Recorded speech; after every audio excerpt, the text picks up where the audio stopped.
Dear students, आज हम आपके साथ पार्टनरशिप अकाउंटेंसी 12th के बारे में डिस्कशन करना शुरू करेंगे।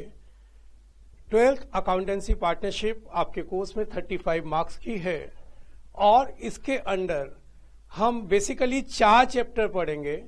वन इज कि ए एंड बी दो लोग पार्टनर हैं और कोई नया पार्टनर सी उनको ज्वाइन करना चाहता है।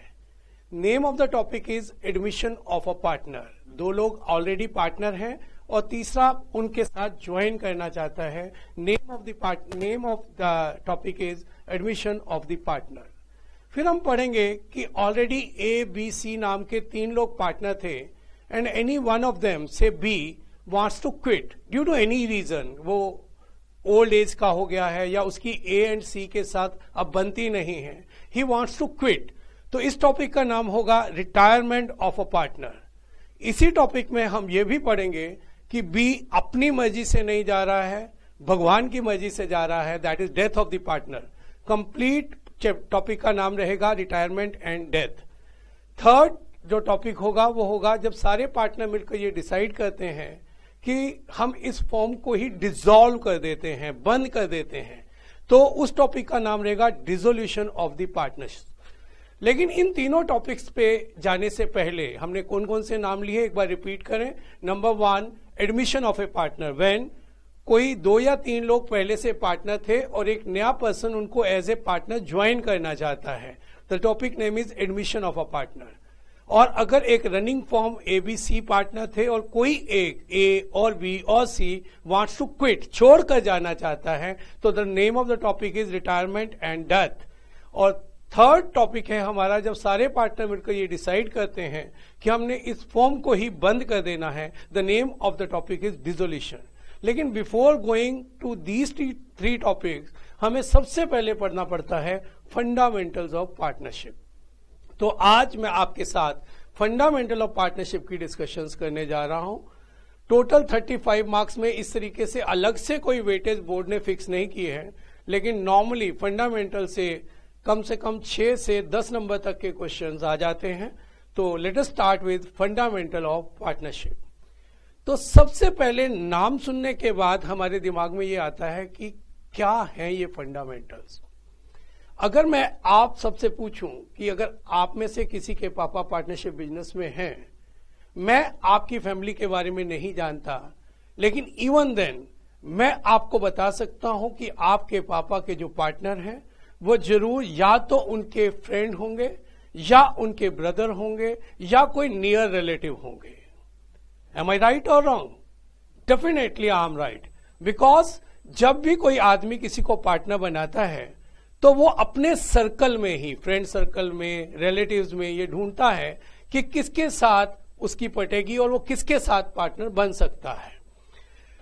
ऑब्वियसली कोई स्ट्रेंजर को अपना पार्टनर नहीं बनाएगा।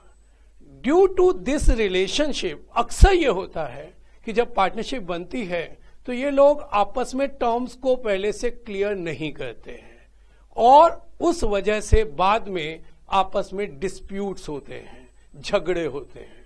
फॉर एन एग्जाम्पल से ए ने अपने फ्रेंड बी को ऑफर किया कि आप मेरे पार्टनर बन जाइए, मेरे पास एक बहुत ही अच्छा बिजनेस आइडिया है जिसके लिए हमें 10 लाख रुपीस की जरूरत है, आप मेरे पार्टनर बन जाइए। इमीडिएटली बी का रिएक्शन था, ओ दैट्स नाइस, मैं भी बिजनेस करना चाहता हूं, लेकिन मेरे पास सिर्फ 4 लाख रुपीस है। ए जो कि बी का फ्रेंड है इमीडिएटली रिएक्ट करता है, ओ यार कोई प्रॉब्लम नहीं है, I have 6 lakh rupees, let us start the business. अब बी के माइंड में ये वाली बात है कि how good friend A is, कि I have less money, even then he is willing to take me as a partner.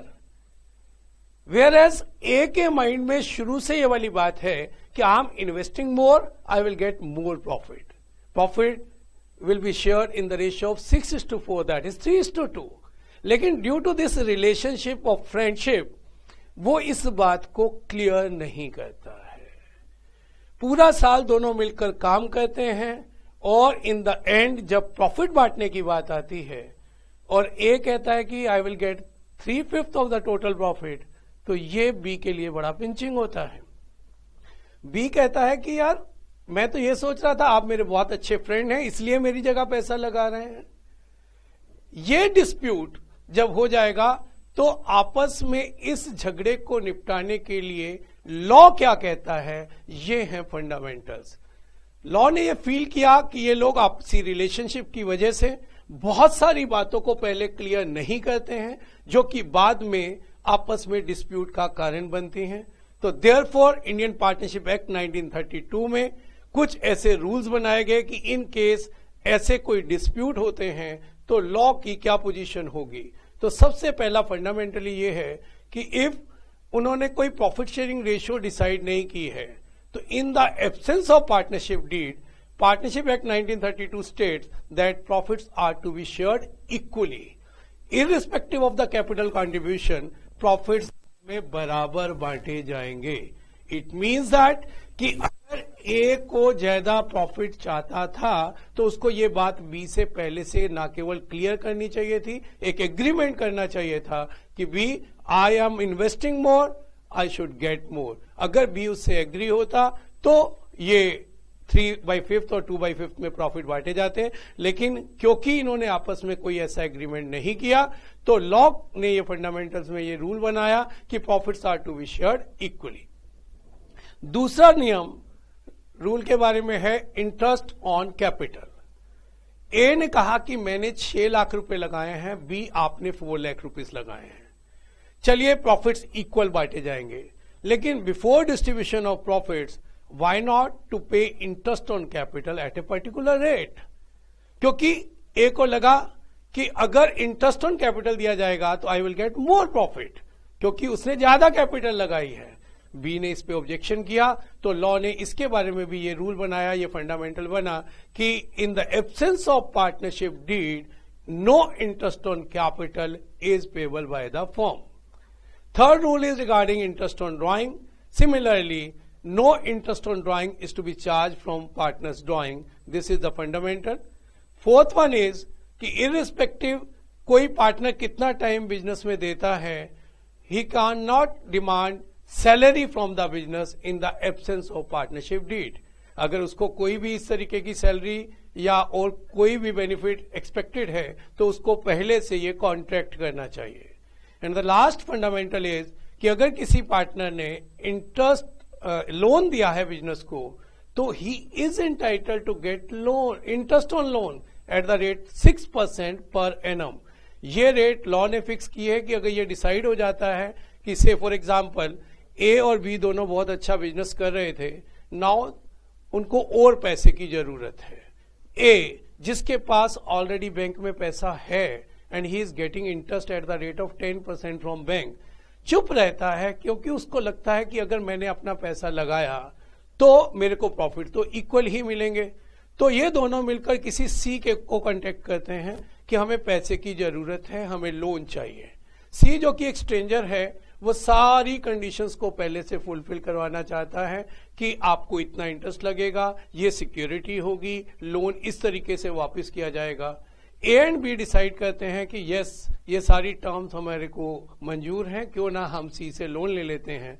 तो इस समय ए ऑफर कहता है कि व्हाई नॉट आप मुझसे पैसे ले लीजिए। उसके दिमाग में ये वाली बात है कि ये जो टर्म्स सी के साथ हैं वो मेरे साथ भी लगेंगी। बी कहता है ओ इट्स फाइन, अगर आपके पास पैसा है तो आप लगा दीजिए, मुझे कोई प्रॉब्लम नहीं है।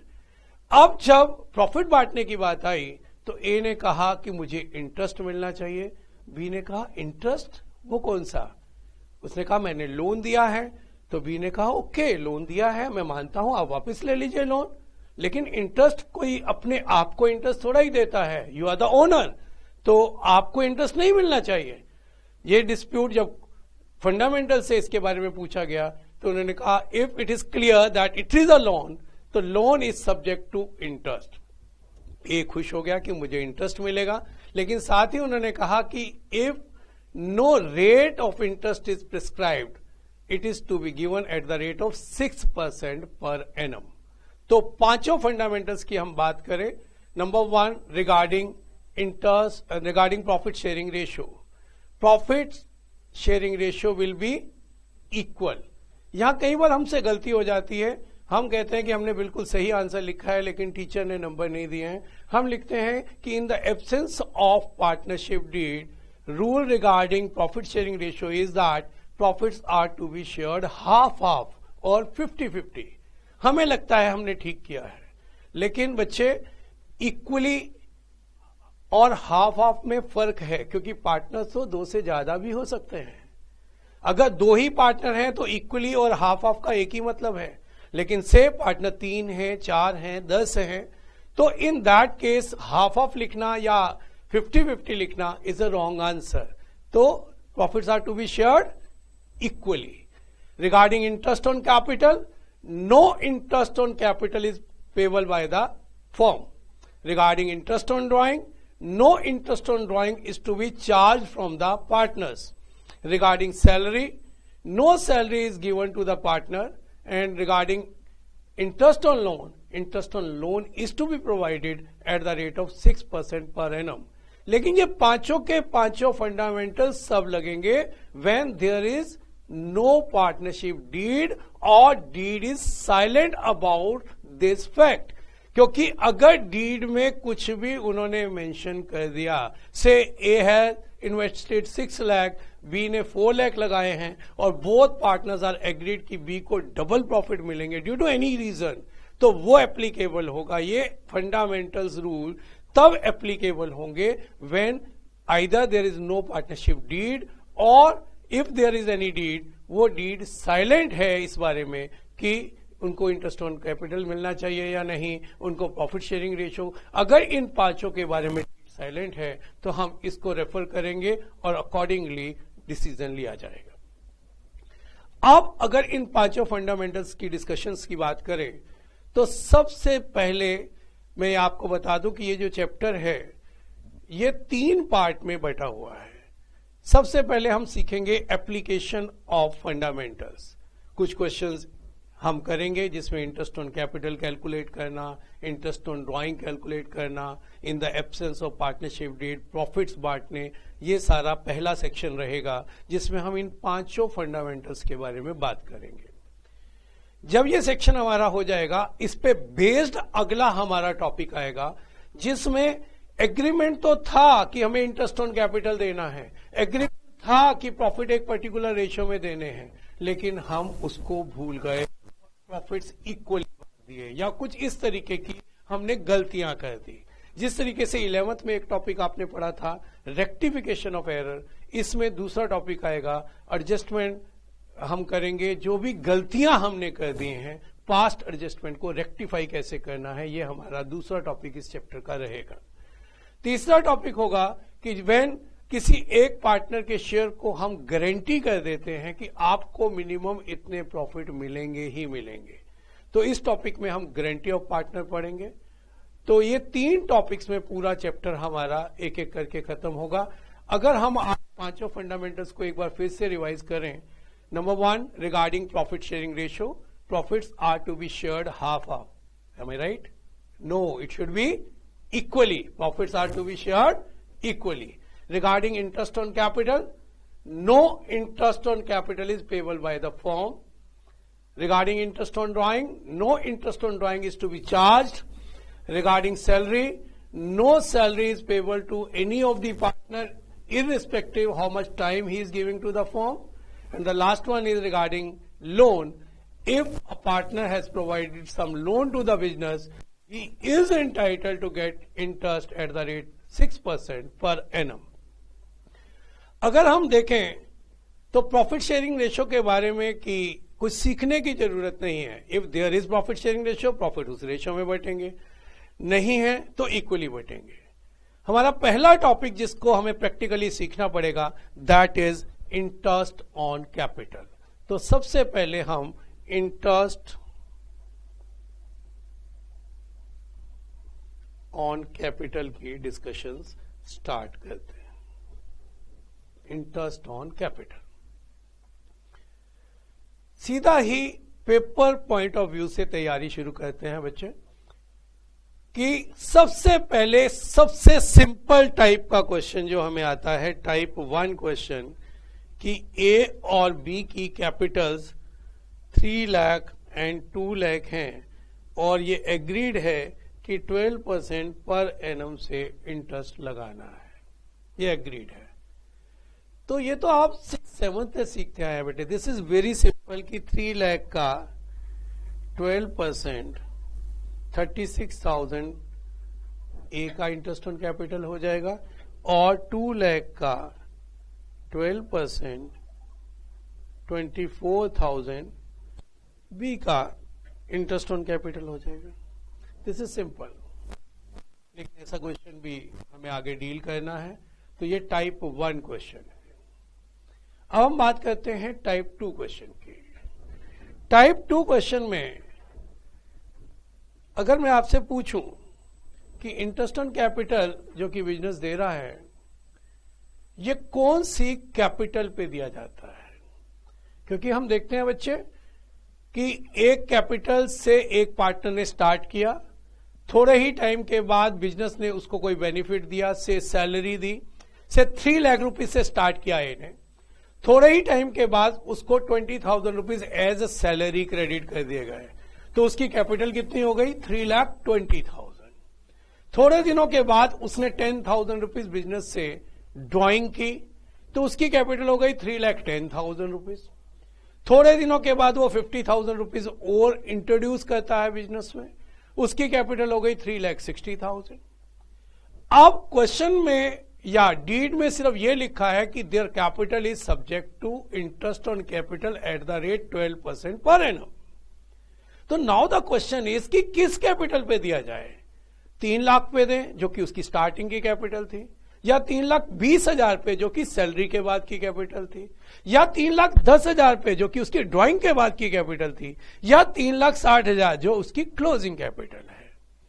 तो ये सीखने के लिए हमें सबसे पहले नोट करना होगा that interest on capital is payable on the opening capital subject to any further introduction of the capital और कैपिटल विड्रॉल। मैं इसको रिपीट करता हूं, interest on capital is payable on the opening capital subject to any further introduction of the capital और capital withdrawal. यहां पे एक बात मैं पहले से क्लियर करना चाहूंगा कि ड्राइंग और कैपिटल विड्रॉल में क्या फर्क होता है, क्योंकि अभी हमने थोड़ी देर पहले ही पढ़ा कि ड्राइंग पे इंटरेस्ट कंपनी चार्ज करेगी या नहीं करेगी as per agreement. Interest on capital एक अलग सेक्शन है, इंटरेस्ट ऑन ड्राइंग एक अलग सेक्शन है। कैपिटल विड्रॉल और ड्राइंग में क्या फर्क है, ये आपके 1 मार्कर क्वेश्चन में भी आ जाता है। तो पहले इसको समझते हैं सो एज कि हम इंटरेस्ट ऑन कैपिटल को अच्छी तरीके से समझ पाए। ड्राइंग का मतलब होता है withdrawal of benefits given by the firm to a partner. आपने ये देखा कि अगर हम बिजनेस से पार्टनर को सैलरी देते हैं, इंटरेस्ट ऑन कैपिटल देते हैं, प्रॉफिट्स देते हैं, ये सब हम उसको कैश नहीं देते, उसकी कैपिटल में ऐड कर देते हैं। और अगर उसको पैसे की जरूरत है तो वो इस मनी को धीरे धीरे करके ड्राइंग करता है। तो ड्राइंग वर्ड जो यूज होता है बेटे वो withdrawal of benefit given by the firm to the partner के लिए यूज होता है, and that is subject to interest on drawing. Drawing से इंटरेस्ट ऑन कैपिटल को कोई फर्क नहीं पड़ता। लेकिन मान लीजिए मुझे यह लगता है कि इस बिजनेस में जो पैसा मैंने लगाया है वो मैंने फालतू लगा दिया, इस बिजनेस को इतनी जरूरत नहीं है, तो मैं इसमें से 50,000 रुपीज कैपिटल विड्रॉल करना चाहता हूं। That is not drawing, that is a part of capital which is being permanently withdrawn by the partner. और तो इससे interest on capital definitely come होगा, क्योंकि पहले से उसने 6 लाख रुपए लगाए हुए थे और अब वो 50,000 रुपीज निकाल के ले जा रहा है, तो अब उसकी कैपिटल 5,50,000 हो जाएगी। तो फिर से इन दोनों का फर्क समझे। Capital withdrawal mean withdrawal from capital, और इससे इंटरेस्ट ऑन कैपिटल इफेक्टेड होता है। Whereas drawing mean withdrawal of the benefits given by the business to the partner. अगर उससे विड्रॉल करता है तो उससे इंटरेस्ट ऑन कैपिटल नहीं इफेक्ट होता है, बल्कि उस पर इंटरेस्ट ऑन ड्रॉइंग कंपनी या फॉर्म चार्ज कर सकती है। तो let us see the second type, जिसके लिए बेसिक जरूरत थी। सेकेंड टाइप है कि when closing capital is given.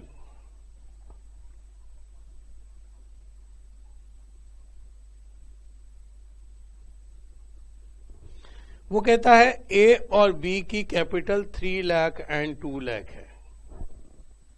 अभी पहले क्वेश्चन में भी हमने यही देखा था कि ए एंड बी की कैपिटल 3 लाख एंड 2 लाख है और हमने उस पर 12% इंटरेस्ट लगा दिया था।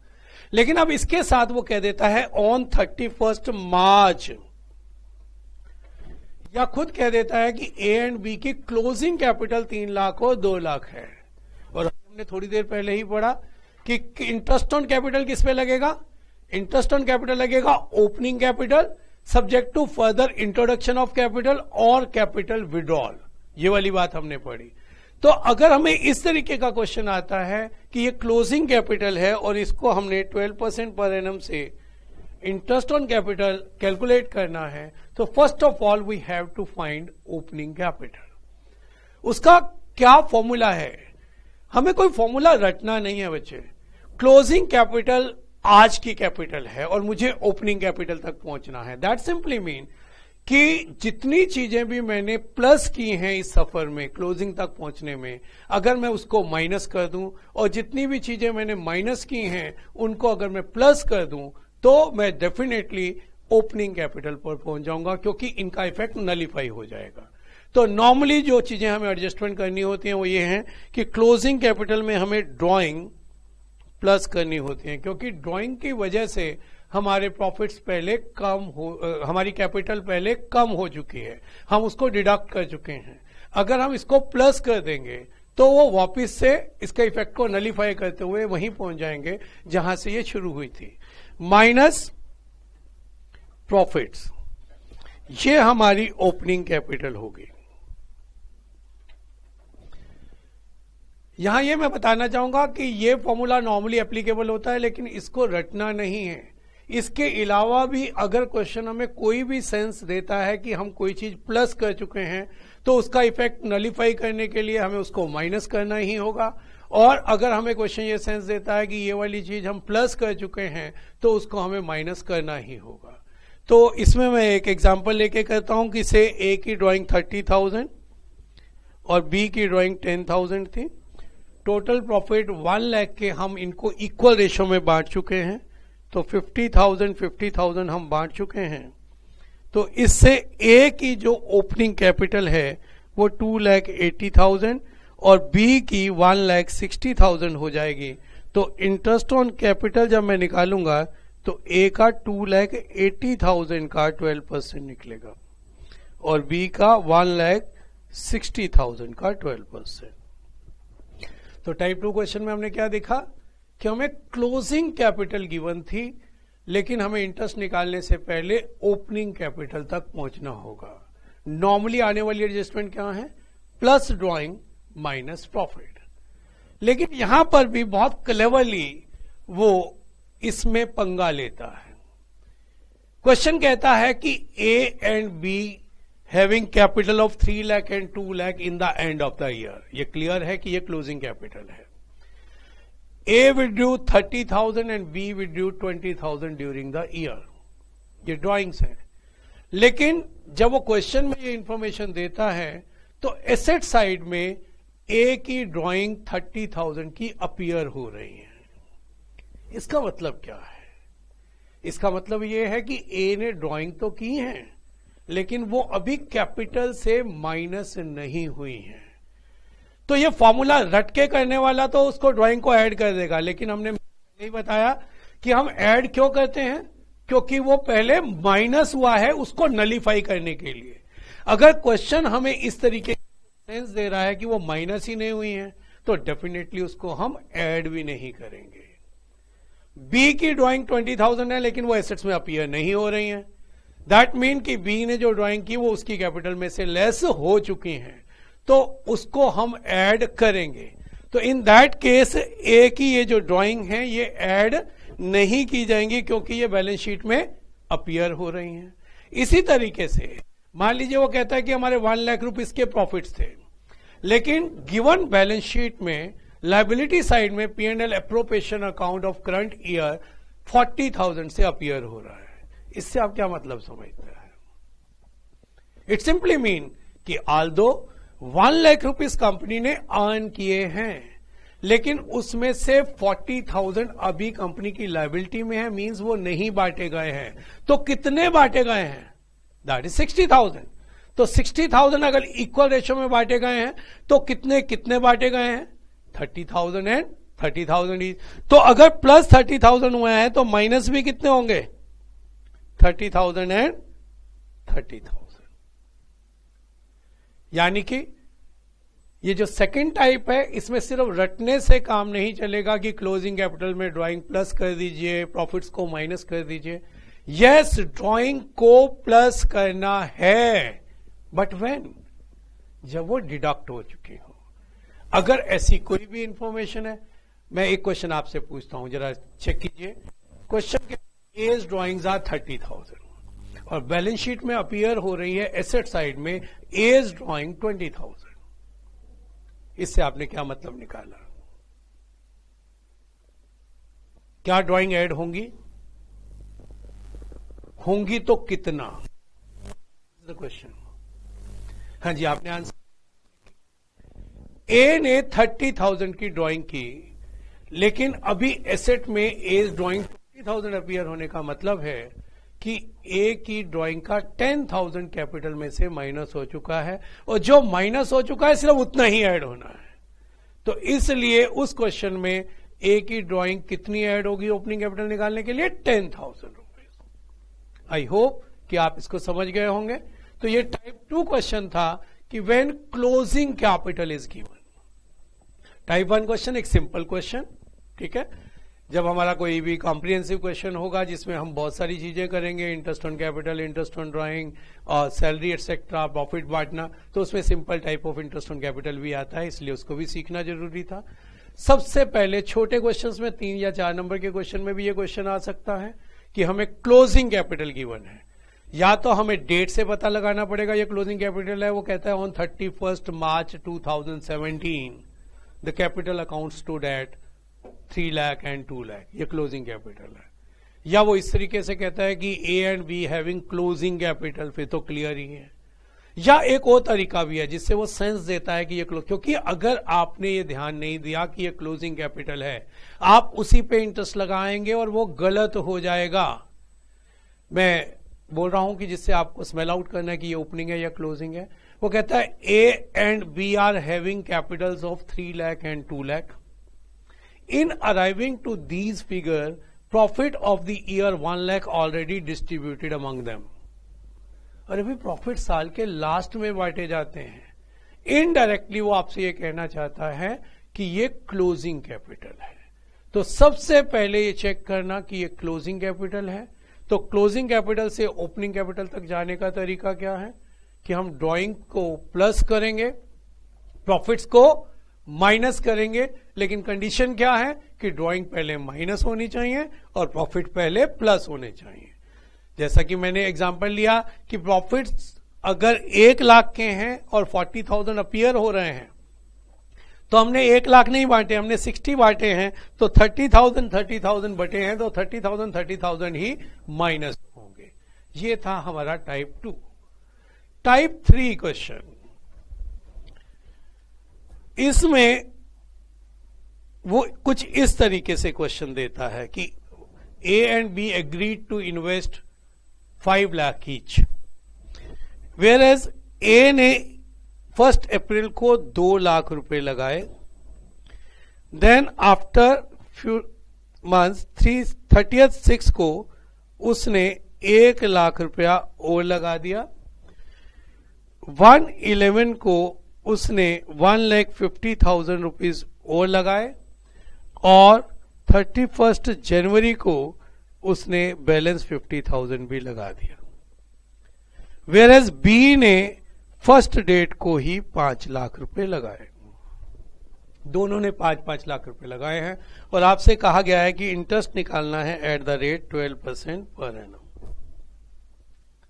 अब बी का इंटरेस्ट निकालना कोई मुश्किल नहीं है, जो कि टाइप 1 में हमने किया था, simple interest on capital 5 lakh into 12%, simple, इसका तो इंटरेस्ट निकल आएगा 60,000। अब ए का इंटरेस्ट कैसे निकालेंगे? देखिए बेटे, ए का इंटरेस्ट ऑन कैपिटल निकालने के डिफरेंट तरीके हैं, डिफरेंट अप्रोच हैं। पहला कि हम 2 लाख रुपए जो उसने 1 अप्रैल को इन्वेस्ट किया उस पर पूरे साल का इंटरेस्ट लगा दें। फिर 1 लाख जो कि उसने 30 जून को इन्वेस्ट किया उस पर अकॉर्डिंगली 9 मंथ्स का लगा दें, एंड सो ऑन, और उनको टोटल करें और कहें कि ये ए का इंटरेस्ट ऑन कैपिटल है। लेकिन नॉर्मली हम ऐसा नहीं करेंगे। हम जो करेंगे पहले वो सिखा रहा हूं, that is called product method. दोनों पार्टनर की इस तरीके से भी कैपिटल दी हो सकती थी। मैंने तो एग्जांपल में सिर्फ एक पार्टनर की ली है, बी की मैंने सारा अमाउंट इकट्ठा इन्वेस्ट किया है। बी का भी इस तरीके से हो सकता था कि 1 अप्रैल को उसने 1 लाख लगाया, थोड़े टाइम के बाद 2 लाख और लगाए, उसका भी। लेकिन दोनों में सेम तरीका लगेगा। तो लेट्स सी कि ए का interest on capital product method से हम कैसे सीखेंगे। देखिए बेटे, सबसे पहले हम इसको क्यूमुलेट करेंगे। दैट इज 2 लाख की कैपिटल थी, 1 लाख और लगाने के बाद इसकी कैपिटल कितनी हो गई बेटे?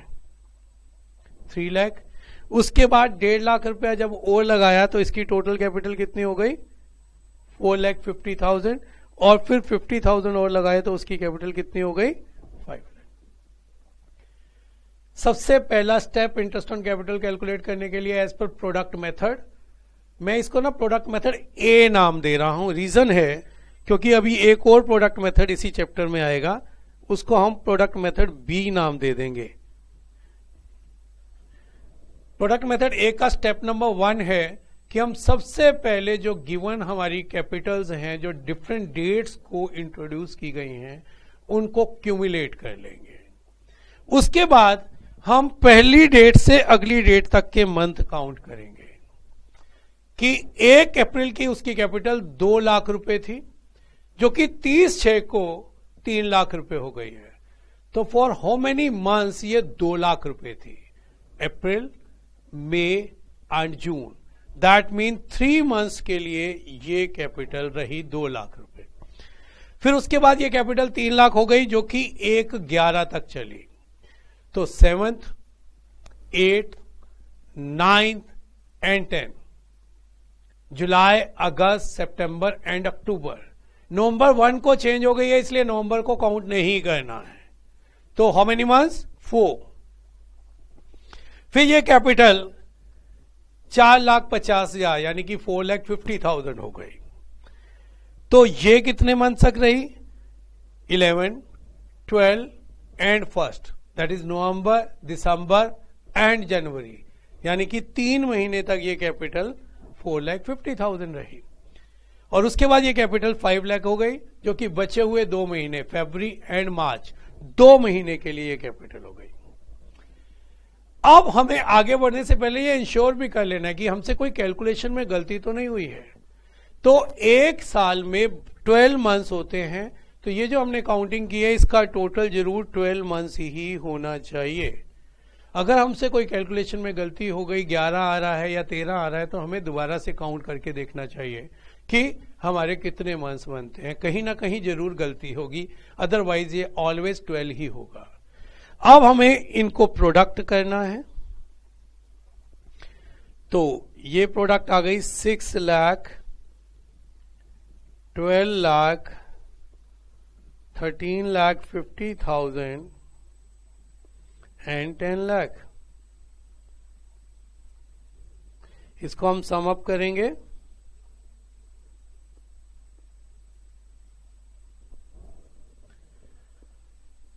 अब ये जो टोटल आया है इसको हम नाम देंगे, ये ए की कैपिटल है मंथली बेसिस पर। This is not as capital. A की कैपिटल 5 लाख है, लेकिन उसकी मंथली वेटेज पर अगर हम कहें तो उसकी कैपिटल ने मंथ वाइज 41,50,000 का काम किया है। This is called as capital on monthly basis. फिर से सारे स्टेप दोबारा से काउंट कर लें कि सबसे पहले गिवन कैपिटल्स को क्यूमुलेट किया जाएगा। ध्यान से समझना है क्योंकि मैंने पहले से बता दिया, आगे एक प्रोडक्ट मेथड और आने वाला है, उसमें दूसरे स्टेप्स होंगे। दोनों को मर्ज ना हो जाए, इसलिए ध्यान से सारे स्टेप्स अच्छी तरीके से अपने माइंड में सेट करने हैं। और आज ही अपनी टेक्स्ट बुक से आपको इस सेक्शन की प्रैक्टिस भी करनी है।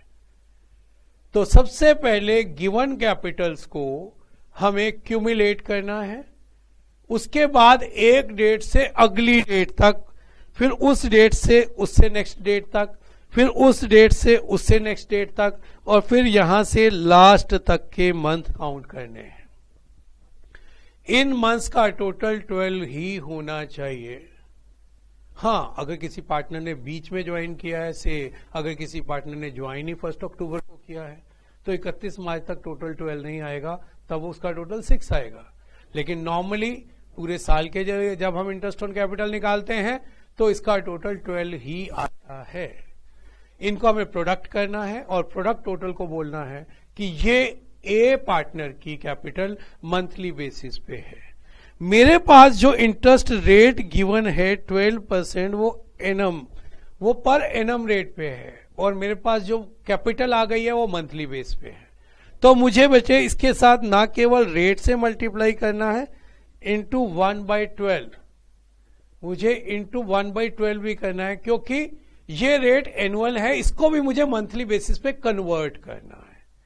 तो दैट सिंपली अगर मैं इसको कैलकुलेट करूंगा 12 से 12 कैंसिल होने के बाद, तो इसका इंटरेस्ट ऑन कैपिटल 41,500 आ जाएगा। तो ये कौन सा मेथड था? Product method. इन टोटल अभी तक मैं आपके साथ इंटरेस्ट ऑन कैपिटल की कैलकुलेशन के बारे में डिस्कशन कर चुका हूं। टाइप 1 क्वेश्चन है जिसमें हम बात करते हैं कि सिंपल ए और बी की ये कैपिटल है, इतने % से इंटरेस्ट निकाल दीजिए। दूसरे टाइप में मैंने आपके साथ डिस्कस किया कि क्लोजिंग कैपिटल गिवन होती है और हमें ओपनिंग कैपिटल निकालनी होती है बाय एडिंग ड्राइंग और deducting profit, subject to drawing पहले माइनस हो चुकी हो और प्रॉफिट पहले ऐड हो चुके हो। तीसरा अभी हमने किया कि जिसमें हमने ये देखा कि अगर हमारी कैपिटल थोड़ा थोड़ा करके इंट्रोड्यूस की गई है, डिफरेंट इंटरवल्स में इंट्रोड्यूस की गई है, तो हमने उसको प्रोडक्ट मेथड लगाकर इंटरेस्ट ऑन कैपिटल निकाला।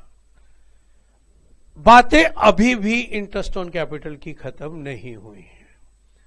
ये तो था कि एग्रीमेंट में लिखा है इंटरेस्ट देना है, तो हमने इंटरेस्ट कैसे कैलकुलेट करना है हमने देखा। अभी तक अगर हम बनाएं, एक नोट बना लीजिए इंटरेस्ट ऑन कैपिटल का। हमने पहला देखा इफ नो एग्रीमेंट, तो आंसर बताइए क्या होगा? अगर पार्टनरशिप डीड ही नहीं है या ऐसा एग्रीमेंट ही नहीं है, अगर एग्रीमेंट ही नहीं है इंटरेस्ट ऑन कैपिटल का, तो हमने क्या पढ़ा था? नो इंटरेस्ट, हम कोई इंटरेस्ट नहीं देंगे। दूसरा केस है कि एग्रीमेंट था, it is clearly mention in the deed that partners capitals are subject to interest on capital, लेकिन वो रेट कितना होगा लिखना भूल गए। उन्होंने एग्रीमेंट किया लेकिन ये नहीं लिखा कितने % इंटरेस्ट। तो क्या लगता है स्टूडेंट्स को कि क्या अब इंटरेस्ट देना चाहिए? डीड में क्लियरली लिखा है कि partners capitals are subject to interest on capital, तो क्या लगता है देना चाहिए? अगर देना चाहिए तो कितने % देना चाहिए?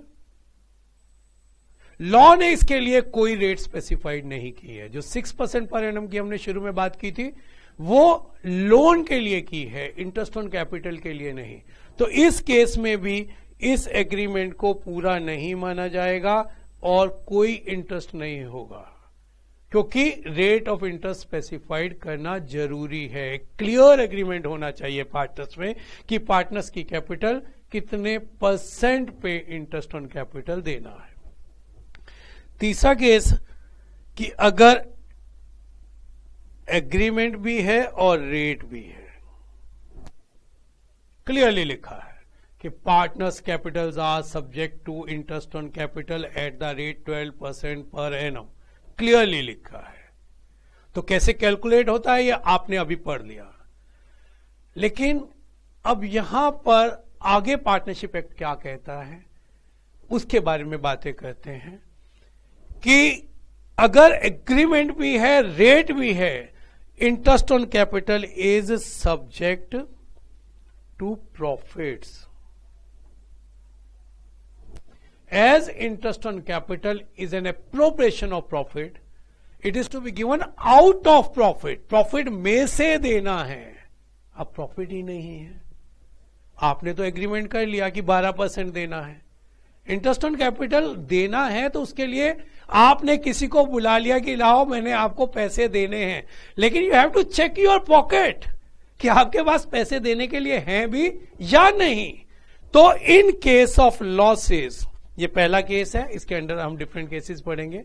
इन case of losses no interest on capital. It means agreement है, रेट है, लेकिन प्रॉफिट नहीं है, तो इंटरेस्ट ऑन कैपिटल नहीं दिया जाएगा. दूसरा केस है सफिशिएंट प्रॉफिट. अब ये सफिशिएंट क्या होता है? सफिशिएंट का मतलब है कि जितना इंटरेस्ट ऑन कैपिटल देना है कम से कम उतना.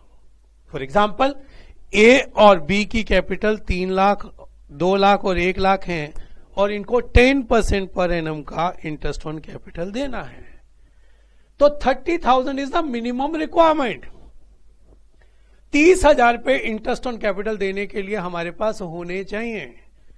अगर हमारे पास 30,000 से ज्यादा है तो हम इंटरेस्ट ऑन कैपिटल दे देंगे, क्योंकि एग्रीमेंट है, रेट भी फिक्स है और देने के लिए प्रॉफिट्स भी हैं. हम फुल इंटरेस्ट पे करेंगे. लेकिन अब जो बात मैं ये कर रहा हूं इसके बारे में हमें इनसफिशिएंट प्रॉफिट्स मींस कि हमारे प्रॉफिट्स तो हैं, एग्रीमेंट है, रेट है, प्रॉफिट्स भी हैं, लेकिन प्रॉफिट्स इतने नहीं है जितना इंटरेस्ट देना है. से इस साल हमने अर्न किए हैं 12,000 रुपीज के प्रॉफिट. अब क्या इंटरेस्ट देना चाहिए या नहीं देना चाहिए? क्योंकि दोनों पार्टनर्स में फिर से डिस्प्यूट हो सकता है. हम करके देखते हैं दोनों तरीके से कि अगर हम इंटरेस्ट देते हैं, नहीं देते हैं तो क्या होगा. देखिए बच्चे, हमारे प्रॉफिट्स हुए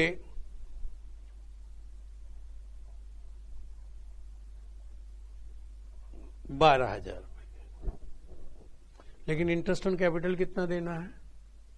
इंटरेस्ट ऑन कैपिटल देना है 10%, 20,000 और 10,000. रिजल्ट क्या हुआ? लॉस हो गए. 18,000 रुपए के लॉस हो गए. कितना कितना बांटे? ए ने 2 लाख लगाया, बी ने 1 लाख लगाया. कितना कितना बांटे? 2:1 की रेशियो में. रॉन्ग. क्योंकि अभी थोड़ी देर पहले मैंने बताया था कि in the absence of any agreement, अगर कोई रेट नहीं दी है तो प्रॉफिट और लॉस कौन सी रेशियो में बांटे जाएंगे? इक्वली.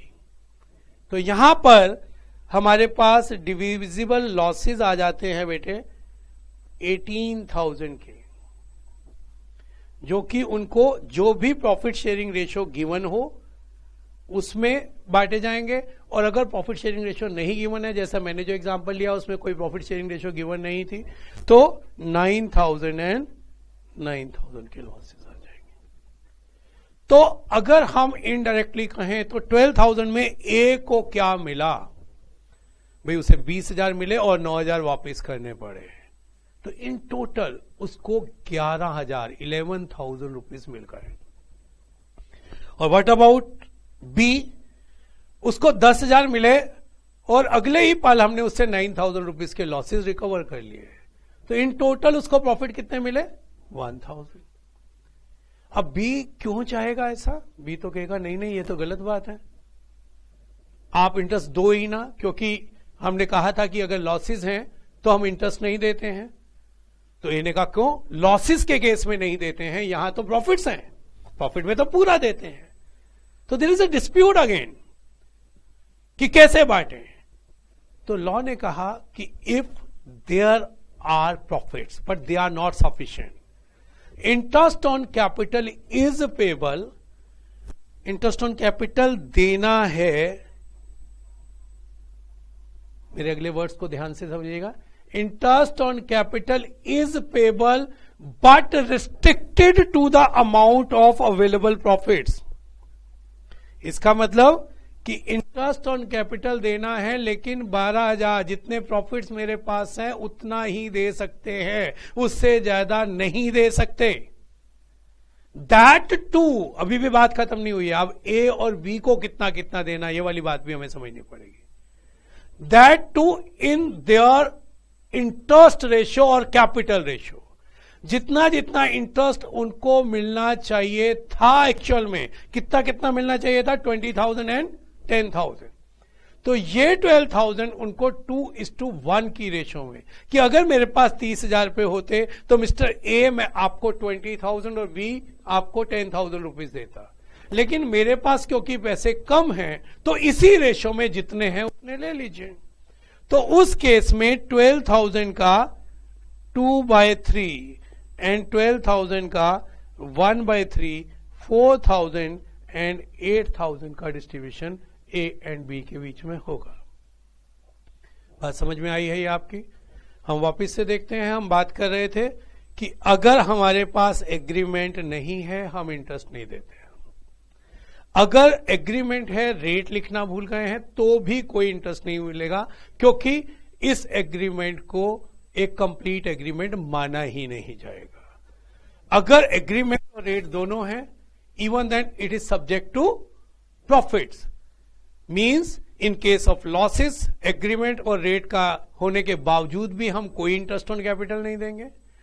प्रॉफिट्स हैं, एग्रीमेंट है, रेट है, तो डेफिनेटली आप इंटरेस्ट देने से कोई नहीं रोक सकता है, पूरा इंटरेस्ट दिया जाएगा। लेकिन इन केस इनसफिशिएंट प्रॉफिट हैं तो इसके बारे में मैंने क्या बोला, फिर से रिपीट करते हैं, आप नोट डाउन करिए इसको, कि इन case of insufficient profits interest on capital is payable, दिया जाता है, but restricted to the amount of available profits, जितने प्रॉफिट्स हैं उससे ज्यादा नहीं दिया जा सकता, उतना ही देना है। That too in their payment ratio, जितना जितना इंटरेस्ट हमने उनको, in other word we can say in their capital ratio, क्योंकि इंटरेस्ट किस पे निकाला हमने, कैपिटल पे, तो इंटरेस्ट की रेट भी वही, रेशियो वही होगी जो उनकी कैपिटल की रेशियो होगी। ठीक है जी। And in last, interest on capital के लास्ट पे हम पहुंच गए हैं। मैंने बताया ये पूरा जो हमारा फंडामेंटल का चैप्टर है 3 पार्ट में डिवाइडेड है, जिसमें हम सबसे पहले फंडामेंटल्स की एप्लीकेशन लर्न कर रहे हैं, जिसमें सिर्फ 2 ही चीजें हमें सीखनी पड़ेंगी, एक इंटरेस्ट ऑन कैपिटल, एक इंटरेस्ट ऑन ड्राइंग। हम इंटरेस्ट ऑन कैपिटल के लास्ट पर पहुंच गए हैं और इस तरीके से हमारा चैप्टर आगे बढ़ेगा। लास्ट वन इज कि एग्रीमेंट है, रेट भी है, प्लस अनदर एग्रीमेंट, जिसमें ए और बी क्लियरली लिख देते हैं कि interest on capital is payable irrespective of profit. A और बी ने यह डिसाइड किया कि हम तो इंटरेस्ट ऑन कैपिटल फॉर्म से लेंगे ही लेंगे, दोनों पार्टनर एग्री हैं, लॉस है तब भी लेंगे, प्रॉफिट है तो लेना ही लेना था, इवन इनसफिशिएंट प्रॉफिट है तो भी लेंगे। तो इस केस में पूरा इंटरेस्ट दिया जाएगा, क्योंकि अगर ये फंडामेंटल, ये लॉ तब एप्लीकेबल होते हैं either there is no partnership deed और पार्टनरशिप डीड इज साइलेंट। ये डिस्प्यूट को सॉल्व करने के लिए बनाए गए हैं।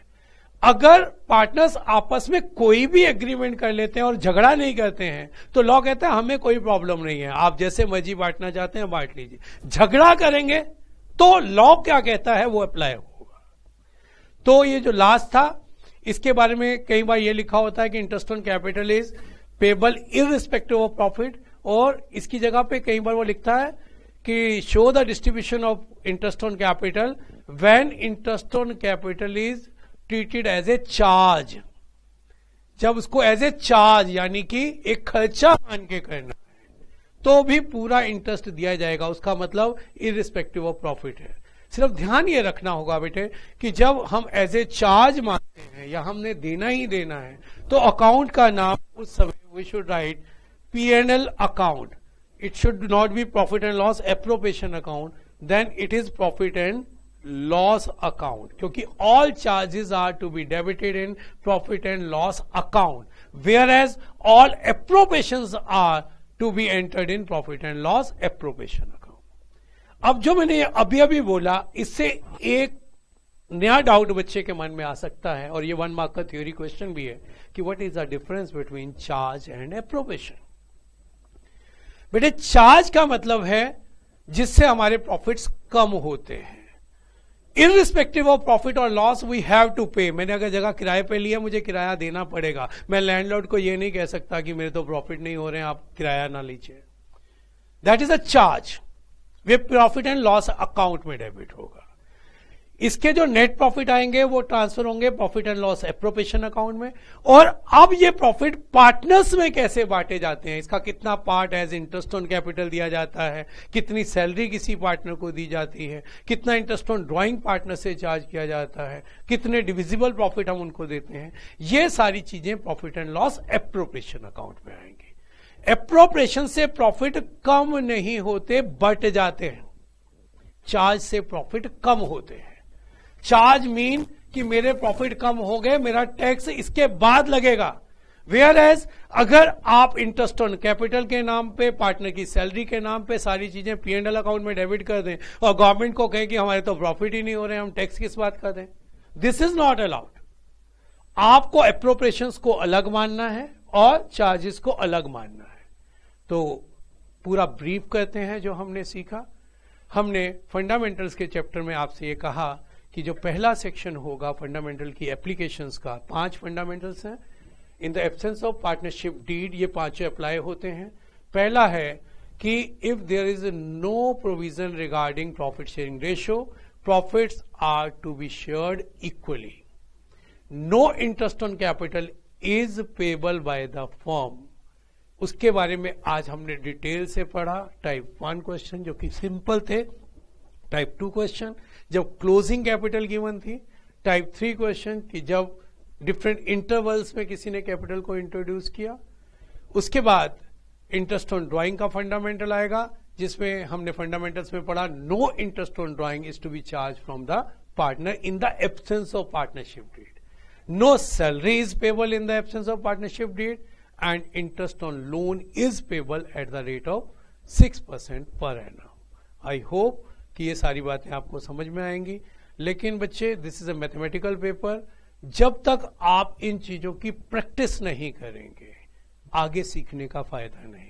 तो मेरी ये सिंसियर एडवाइस है आपको, अपनी अपनी टेक्स्ट बुक उठाइए और उसमें 5 फंडामेंटल से रिलेटेड शुरू में क्वेश्चन दिए होंगे, या इंटरेस्ट ऑन कैपिटल के हेडिंग के अंडर जो भी क्वेश्चंस हैं उनको सॉल्व करने की कोशिश कीजिए.